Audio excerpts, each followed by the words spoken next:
In our ongoing attempt to explore cinema one year at a time, we've had some ups and downs, but that's because we aren't purposely handpicking the greatest years in cinema.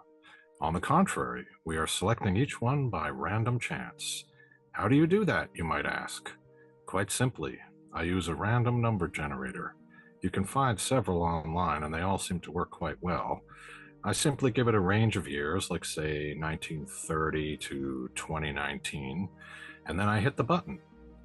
This week's results surprised and confused me because I couldn't think of a single movie that was released that year. But a quick search through my collection revealed a few, which I have on display behind me. Can you guess what year we're going to be talking about? I want to say 50s. I was going to say 61, but I want to say 50s. I'll say 58. No, unfortunately. Le who? The her. In fact, you should have gone with your first guess. It 61? is 1961. Oh, It is. damn it. Oh, I wanted to say 61 so bad. I wanted to say 61. Okay, Oh, okay. Yeah, you were right. You were right. So, and you are? Oh, I'm sorry. New York City's here, a bunch of guerrilla filmmaker, Sean Weathers. And I'm Canadian screenwriter and playwright Angus Combe. Join us as we take a look at what was going on in the world of cinema in 1961. The No Rules Film School is now in session. So, there were a lot of things going on in 61, particularly related to the world of film. Legendary actor Gary Cooper died at the age of 60. Prostate He was only cancer. 60 when he died? He was only 60, yeah. Yeah. Colon and prostate cancer. So that was sad. In June, Cubby Broccoli and Harry Saltzman signed a multi-picture deal with United Artists to produce a series of films based on the novels of Ian Fleming, which of course people would know better as the James Bond movies, which would go on to become the most popular or highest grossing film series of all time. So they signed the deal in 1961. And then in July, Trans World Airlines actually screened a movie to the press on one of its planes to introduce in-flight movies for the first time. So 1961, in-flight movies started. But moving along to more important things, the highest grossing films of 1961. And again, we're in a period where we don't have really great records, so we're going with what we know, and Wikipedia is the source. Some other sources may have slightly different results, but they're all pretty close to this, actually. So the top 10 films in North America in 1961. Number 10 was the movie called Come September. Do you know that one at all? Never heard of it. It's a romantic comedy, and it stars Rock Hudson and Gina Lollobrigida. Oh, you know what? The 60s were a big time for Rock Hudson. Before people found out he was gay, he was a huge movie idol. Yes. Women loved him. Yes, so that was one of the many movies that he made that I think did quite well. So, Every number single 9. one of them absolutely forgettable. Yeah, well, maybe. Number 9 was La Dolce Vita. You know Is La that a Dolce foreign Vita? film? It is. It's Federico Fellini, and it Fellini actually had a top 10 movie in the U.S. He did, yeah. And it actually came out in 1960, I think, in Europe, but in 61, it seems to have been released in North America because it actually, we can tell that it came out in 61, and it earned $6 million apparently, which was enough to make it the number 9 film of the year. And that's a big epic movie. It's like 3 hours long. Have you ever seen it? No, it's on my watch list, but Yeah. I haven't seen much of Fellini's movies though. Yeah, it's definitely worth checking out. It has a very famous scene in it in which Anita Ekberg bathes in a fountain in Rome. It's a very famous scene. Yeah, I know the scene. I just Yeah, haven't seen the movie though. yeah. So anyway, it's definitely worth checking out. Number 8 is a little movie called 101 Dalmatians. Oh, Do you remember that one? of course. How can I? Yeah, I loved that movie as a kid. I loved it You so were there- much. You were there when it released. You saw it in the theaters. Well, the funny thing, it's a Walt Disney production, and the funny thing about Disney is they re-released all their movies every 7 years, I think. And so I saw it at some point. I don't even know what year it would have been, but 68, obviously. 68. Yeah. But yeah, I always loved that one. Even read the books, but I honestly haven't seen it as an adult, so I don't know how it holds up. Have you seen it? Yeah, I haven't seen that one in a long time, but like you, I remember having some books about it because they made more stories with the books. Yeah, for sure. So number 7 is a movie called Lover Come Back. Are you familiar with that one? Rock Hudson again? It is. In fact, it's Doris Day and Rock Hudson. So they were like a big power couple. Yeah, they worked together. This was their second time. They were a power couple and he was a power bottom. Yeah. Yeah, so that was my mom was a huge fan of Doris Day, so I'm sure she has this movie. She's got a couple of, well, not anymore. Now I have these movies. My mother was a huge fan of Rock Hudson. Oh yeah? Well, there you go. So I'm sure I will check it out. Maybe I'm overspeaking. She was a fan. Okay. Yeah. So they were fun movies. Like you said, maybe somewhat forgettable. I don't know. Number 6 was a movie, and I was surprised to see this because I think of this as a much older movie, but I guess this is maybe a remake of an older movie. It's called King of Kings. Is that the one about Jesus? Yeah, I think so. Yeah, I've seen that. You've seen it? It's actually directed by Nicholas Ray. Oh, Nicholas Ray. I didn't know that. Yeah. Yeah, so I gather it must be at least a decent movie. Do you remember much about it? It came on during the holidays, so I don't know if it was good or not. It was just sort of a religious movie that would just play during the holidays. I remember liking it. I couldn't remember any details, but I remember thinking it wasn't bad. Okay. And it was a change up from like Ten Commandments and the other staples that you'd see that time of year. True enough, yeah. Well, perhaps it's something I'll check out at some point. Number 5 is a famous movie called The Absentminded Professor. Do you remember that one? Is that Jerry Lewis? No, actually, I thought it was for a second. But I believe... Oh, I know who it is. If it's not Jerry Lewis, it has to be the guy who was in the Pink Panther, right? He was in Doctor Strangelove. What's his name? Well, it's Fred McMurray stars in it. Oh, no, I'm completely wrong then. That has to be Disney because Fred McMurray made a lot of Disney movies. Yes, it is. It's the second Disney movie in the top 10. And it's one that I remember. They used to show this on TV. Do you remember there used to be a show? It was like the Walt Disney Show or something. It was on Sunday nights. I think they had a few different iterations of it, but that was the kind of thing they would show on it. And I remember loving it as a kid. But again, I remember watching Fred McMurray in some of these Disney movies thinking, why is this guy always in these Disney movies? What about him is supposed to be appealing to me as a child? Well, I don't think I had those thoughts, but I do remember watching those movies. I remember liking like Jerry Lewis and some of those other comedians, but Fred McMurray I never thought funny. Yeah. Well, now I think of him in Double Indemnity, of course. Yeah. So that's the Fred McMurray that I know and love. The number 4 movie of the year is somewhat related to this and the other one. This is a movie I saw many times as a kid on Old TV Yeller. again. No, not Old Yeller. It's The Parent Trap. Do you remember The Parent Trap? Yeah, I do. With Haley Mills playing twins, identical twins, and yeah, I loved that movie as a kid. Maureen O'Hara, Brian Keith are the parents. Haven't seen it in a long time, but it was definitely a movie I loved as a kid.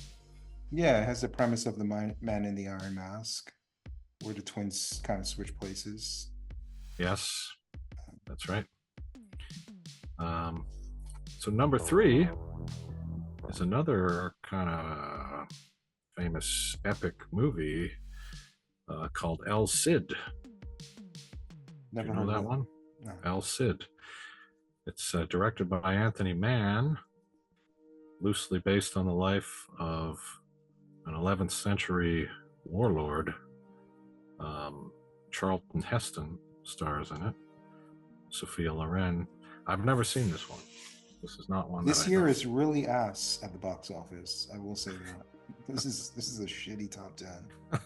Go ahead. What's number 2? Let's not even waste any more time on it. Okay. Well, number 2. This is a movie I like, and it sounds like cultural appropriation too. El Cid, yes. is that played by Charlton Heston? I think so. Yeah. Yeah. Yes, it is. Yeah. Number 2 is a movie I do like. It's another epic. It's The Guns of Navarone. Have you seen that one? Is that with Gregory Peck? Gregory Peck, Anthony Quinn, David Niven. Yeah. Gregory Peck is one of those people, when he starts talking, I start going to sleep. He's such a boring actor. He's too stoic and stiff, and he's preachy in his parts. He has a lot of dialogue. I know what you mean. He's like a sleeping pill watching Yeah. him act. I know what you mean, but it's a pretty good World War II action adventure film. I think it's public domain as well. Is it? Oh, maybe it is. I don't know. It's directed by J. Lee Thompson, who did movies like Cape Fear, the original Cape Fear. That's a classic. Also, he made about 8 movies with Charles Bronson, including 10 to Midnight, which is one of my personal favorites. So he's a good suspense director. This number 1 movie had better be an all-time classic, because this is a butt smelly ass dookie smelling top 10. This is just bad, man. This is bad. Okay, well, number 1 is a famous movie, and people do love it, but it may not be. It sort of depends on your taste. So it may not be the savior. It may not be. We'll see. It is Westside Story. I like Westside Story. Yeah. But this is not saving this year. It's not saving the year. I watched Westside Story. They made us watch it. There were times where, like, for whatever reason, there was like nothing to do in school for a particular day. Yeah. I don't even remember some of the reasons that we would have to enter the auditorium on certain days. And then they would play movies for us to entertain us for a few hours. And this fell into that category of like one of those movies they play you in school when you were like in the auditorium. Yeah. For whatever reason, where you couldn't go to class. Yeah. So I've seen it plenty of times. It's good, but it's not saving this time. Well, some people do love it, and I mean the musical itself. I mean, many schools do the musical. In fact, they have live productions of it. But well, my school was in the hood, so they weren't doing any kind of they weren't doing that. No. Okay. In my school, in 5th grade, our gym class was the parking lot. Oh yeah. And we got like a couple of balls they throw at us, but there was no hoops. There was no anything to do the ball with, just to throw it and kick it around. And then they gave us bottle caps so we could play Scully. I don't know if you know that game, where you're just like flicking and hitting bottle caps, and it's just like this big tic-tac-toe type thing, and you're knocking people out of boxes with your bottle cap. They're knocking you out of the box. You have to land the bottle cap in the box in a parking lot. Literally, the parking lot was the gym. And that was the outside gym, and the inside gym was the lunchroom. They'd Oh yeah. slide up. I don't know if you have those tables that they slide up together. So Yeah, I flat, think it would so. be this big. You'd slide it towards the middle, and you'd Yeah. slide it to the side. They do that to all of them, and then in the middle of the lunchroom was the auditorium and the inside gym. Okay. There you go. So yeah, we weren't putting on plays of Westside Story. No. Okay. Well, perhaps the Academy Awards for 1961 movies will be a little more exciting for us. Let's hear it. We'll see. So, Best Supporting Actor, the nominees were George Chakiris, not sure if I'm pronouncing that right, from Westside Story. Montgomery Clift for Judgment at Nuremberg. Judgment at Nuremberg came. Judgment at Nuremberg couldn't crack this shitty top 10. Apparently Jesus not. Christ. Apparently not. Okay. Peter Falk for Pocketful of Miracles. Pocketful of Miracles. Sorry, Pocketful of Miracles. Jackie Gleason for The Hustler. Oh, another great movie. There's a couple good movies coming up now. Yeah. All right. Nuremberg, Hustler. I love those. Yes, and George C. Scott also for The Hustler. So those are our nominees for Best Supporting Actor. Who do you think took it? I know George C. Scott. I believe he won one, but I wasn't sure. I don't know if it's this or Patton. I don't think he won 2. I would think he won it for Patton. So I'd eliminate him.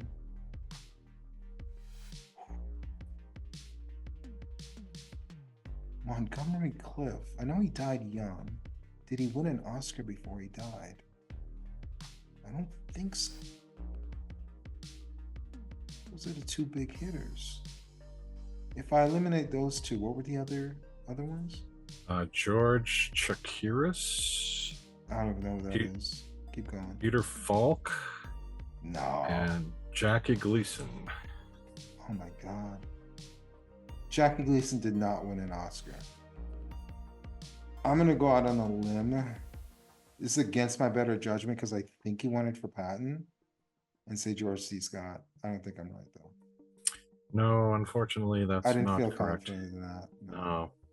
Well, the winner is actually George Chakiris for Westside Story. Oh, give me a fucking... Yeah, he played Bernardo, for those who know the story. Give me a fucking break. Okay. So, Best Supporting Actress, the nominees are Judy Garland. So instead of giving it to actual actors, they gave it to a singer-dancer. You're basically doing a play on screen. Okay, Maybe. Go ahead. So Judy Garland was nominated for Judgment at Nuremberg. Judgment at Nuremberg is one of those sneaky movies that has like half of Hollywood in that cast. It's just so like so many stars in that movie. Yeah. It's a bit of an epic too, right? Quite long. Yeah. I don't remember it being so long, but I remember like almost every character in there was like a major star. Yeah. Yeah, it definitely had a huge cast. It says it's 190 minutes. So 3 hours and 10 minutes. Yeah, longer than I remember. Which is a good thing. It didn't feel that long. Yeah, exactly. So next we have Lottie Lenya. And I found it weird with such a big cast. Richard Widmark was kind of like one of the main characters in that one. Like I love Widmark's early career, like The Kiss of Death and Night in the City. Yeah, 2 amazing performances. But after that, he was kind of bland. But I was kind of surprised when I saw them. Like, of all the stars in this movie, Richard Widmark is going to be like kind of like your anchor lead. But oh well. Yeah. All right. So who else do we have? We have Lottie Lenya for The Roman Spring of Mrs. Stone. No. Which I've never even heard of. Yeah. I've never even heard of that one. But okay, so then next is Una Merkel for Summer and Smoke. I don't know what that is. Keep going. And Rita Moreno for West Side Story. This fucking West Side Story is gonna be my heel because I don't think anyone deserves an Oscar, and they already got one. I think it's one of those movies that's an epic that just won a lot of Oscars, and I just don't remember that. So I don't. The final nominee. I'm sorry. There's one more. The final nominee is Faye Bainter for The Children's Hour. Faye Bainter. I don't know her. I know The Children's Hour. It was another play that was turned into a movie. Who was the one from Westside Story? Rita Moreno. I'm gonna go with her because I just think Westside Story probably swept this stuff. Well, you are correct. Rita Moreno won Best Supporting Actress, 1961. So we're moving up to Best Actor. And the nominees are Stuart Whitman for The Mark, which is this movie right here. The Mark. You ever seen that one? It's quite a good movie. It's sort of it's kind of he plays a guy who comes out of prison and he tries to reintegrate in society, and he was in jail for possibly molesting a child. So it's a really it's a topic you don't hear much in movies from 1961 or before. So it's a very well done, very, very good movie, and he's very good in it. But anyway, he's nominated. You know what I was looking for when you brought that Oscar winner in the box cover? I didn't see that. So I know he didn't win. Okay, well, the next nominee is Maximilian Schell for Judgment at Nuremberg. Yeah, I like him. One of those actors you don't really hear a lot about, but he was good. Yeah. He was in Cross of Iron. I liked him in that one as well. Oh, yes. Sam Peckinpah. Yeah. He's a Swiss actor, actually. Charles Boyer was nominated for Fanny. And Paul Newman nominated for The Hustler. Paul Newman had better win this one. Go ahead. Hold on, one more nominee, Spencer Tracy for Judgment at Nuremberg. Wow. So those are our 5 nominees. Spencer Tracy's a heavy hitter. And they generally like to give actors awards late in their career. So it's between Spencer Tracy and Paul Newman. I remember Paul Newman winning one for some movie when he was older. And I think they made such a big deal about it. I think As Good as It Gets or something. No, not that. But there was some movie. It wasn't even that good, but he was older. And I think they made a big deal about it because he never won when he was younger. So because of that, I'm going to go with Spencer Tracy. Well, a good choice, but I'm afraid he did not win. It was actually Maximilian Schell for Judgment at Nuremberg. So there you go. Okay. So Best Actress, the nominees are Sophia Loren for Two Women, Audrey Hepburn for Breakfast at Tiffany's. Two tits, no. Audrey Hepburn for Breakfast at Tiffany's. That didn't make the top 10? No, apparently not. Jesus. Piper Laurie for The Hustler, Geraldine Page for Summer and Smoke, and Natalie Wood for Splendor in the Grass. Give me the names one more time. Sophia Loren. No. Audrey Hepburn. No. Piper Laurie. Piper Laurie. Piper Laurie. She was very good in that, but she did not win. I'm like, I got one right so far. Who won? No, Sophia Loren for Two Women. Wow. Sophia Loren, she's a set of tits. That's all she is. She won an Oscar? She did, yeah. It's a war drama directed by Vittorio De Sica, based on a novel. Yeah. Based on a novel, Push by Sapphire. Dude, I don't get these Oscars, man. Sophia Loren beat out those other actors in those other roles. That's crazy. Yeah. Well, I don't think I've ever seen two women, so I can't really speak to it. I've seen Sophia Loren. I can speak. She ain't better than those other actresses. Oh, well. Okay. So moving along, Best Director. So the nominees are Stanley Kramer for Judgment at Nuremberg, Robert Wise and Jerome Robbins for Westside Story, Federico Fellini for La Dolce Vita, J. Lee Thompson for The Guns of Navarone, and Robert Rawson for The Hustler. I'm going to go with the two directors for West Side Story. I think this is the type of movie that wins in Hollywood. You are absolutely correct. They won Best Director. I mean, Robert Wise is a good director. He's made a lot of good movies, I think. I'm not saying that they didn't deserve it. I'm saying these are the type of movies that win a lot of Oscars, you know? Yeah, you're right. So with that in mind, we're moving on to Best Motion Picture. So is it going to be a year where the director is the same as the Best Motion Picture, or is it going to be different? We shall see. And the nominees for Best Picture were The Hustler, Judgment at Nuremberg, West Side Story, Fanny, and The Guns of Navarone. It's got to be West Side Story.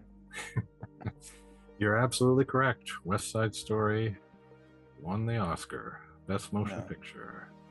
So the question you asked me is these Oscar winners going to save 1961? It's hard to save the year, but those are a lot. The Oscar nominated movies are way better than the top 10 movies. Judgment at Nuremberg is a classic. The Hustler is a classic. I think you mentioned two others. Judgment, Hustler. Well, I like The Mark, which is kind of an offbeat movie. I haven't heard that one. Breakfast at Tiffany's. Breakfast at Tiffany's. That's another classic. And, I mean, The Guns of Navarone, I do think is quite good. And La Dolce Vita. Those were that was in the top 10. Yeah. Other than that, I mean, we've got Fanny, which I don't even know. I don't know that one. I thought there was another one you mentioned. Hustler, Judgment, Breakfast. Pocket Full of Miracles. No. Summer and Smoke. No. The Children's Hour. No. The Roman Spring of Mrs. Stone. No. Two Women. No. And I think that's about it. I think those are the nominees. So Judgment, The Hustler, Breakfast at Tiffany's, those are really good.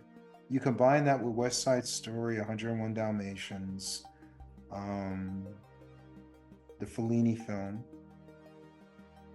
Yes. That's not bad. Dolce Vita. Yeah. It's not bad. It's not great, but it's not terrible. Yeah. Well, the other thing I noticed going through the year is that there were really not a lot of great horror films that came out this year, which is weird because 1960, there are 3 or 4 really groundbreaking horror films, like Psycho. Hey. Oh, we're going to do 1960 at some point.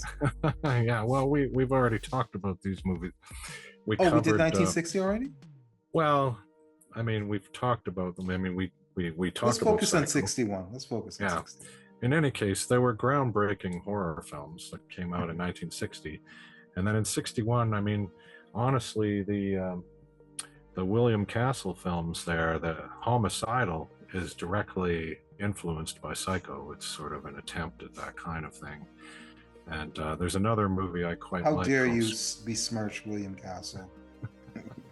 He would never do something like that. I love it, but there's another movie that Hammer made, Hammer Films. They made it, Scream of Fear, which is another sort of black and white psychological horror film that was probably influenced by Psycho and a couple of other films. So there were films like that came out, and you know, there were a couple of others, but there weren't like a lot of really, classic horror films. The Innocents actually came out 1961, which we covered in another podcast. The Innocents wasn't top 10 and it wasn't Oscar nominated. Apparently not. Well, I mean, wow. not in those big categories anyway. Wow. But Deborah Kerr, I mean, she should have been nominated for that one. Yeah. Instead of Sophia Loren. Give me a fucking break. Well, that may be my favorite movie from that year. Yeah. Well, that's a very good one. Yeah. Now another movie that I quite like, it's by no means his best movie. It's his first feature film, The Deadly Companions by Sam Peckinpah. It's it doesn't get talked about much, but I quite like it. I haven't seen it. But yeah, it's not one of his great movies, so it's it's kind of an odd year. Oh, but here's one though. One of your favorite filmmakers, perhaps one of the filmmakers who influenced you a great deal. Oh, you're talking about Doris Wishman? Doris Wishman. What she released Nude on the Moon. Oh God. Nude on the Moon. Not a classic. No.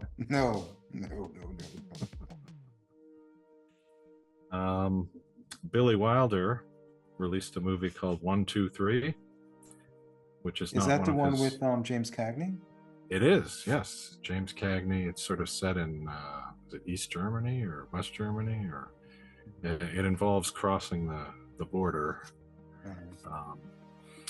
I never saw it, but I think that was a movie where James Cagney said he lost it. And that was like his first retirement after that, I think. And then he came back maybe for some TV movie or something. It could be. I did think it was worth watching, but it's by no means one of Billy Wilder's best movies. But it's worth, if you like Billy Wilder, if you like James Cagney, definitely worth checking out at least once. Marlon Brando directed and starred in One-Eyed Jacks. Oh, so that was the movie that famously, I think Sam Peckinpah was part of it.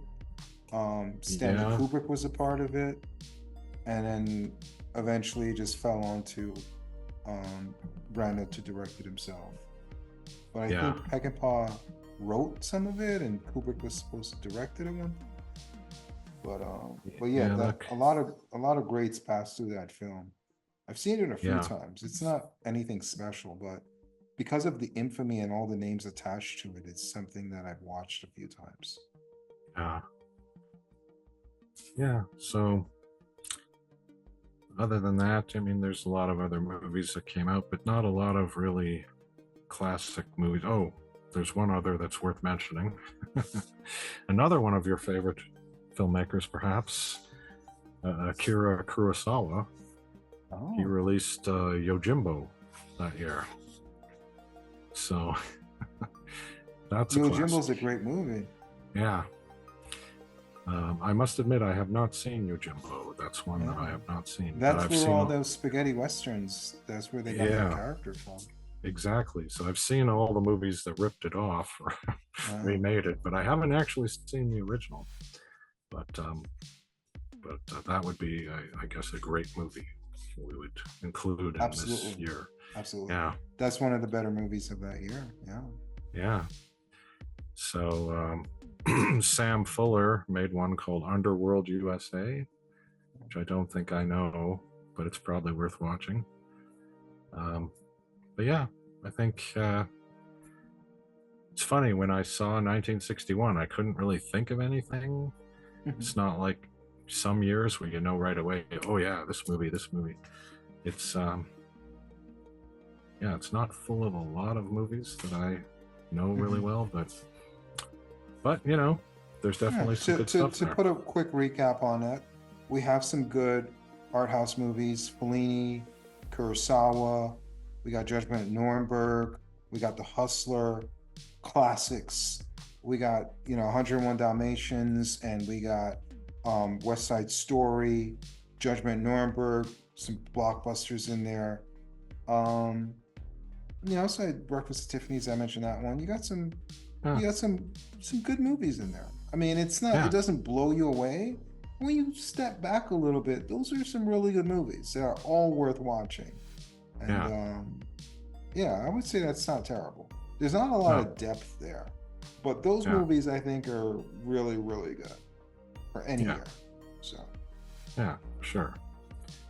So, there you have it. Well, that was our journey through 1961. Interesting year. A lot of movies that you should definitely check out. Not as many as you'd find in a lot of better years, but you know what? Every year can't be a banger, but definitely some classics in this year. So I don't know. I think it's about 3:00 somewhere in the world. That means the bell's about to ring and class is about to be over. For Angus Cohn, I'm Sean Weathers. You've been watching the No Rules Film School podcast. Class dismissed.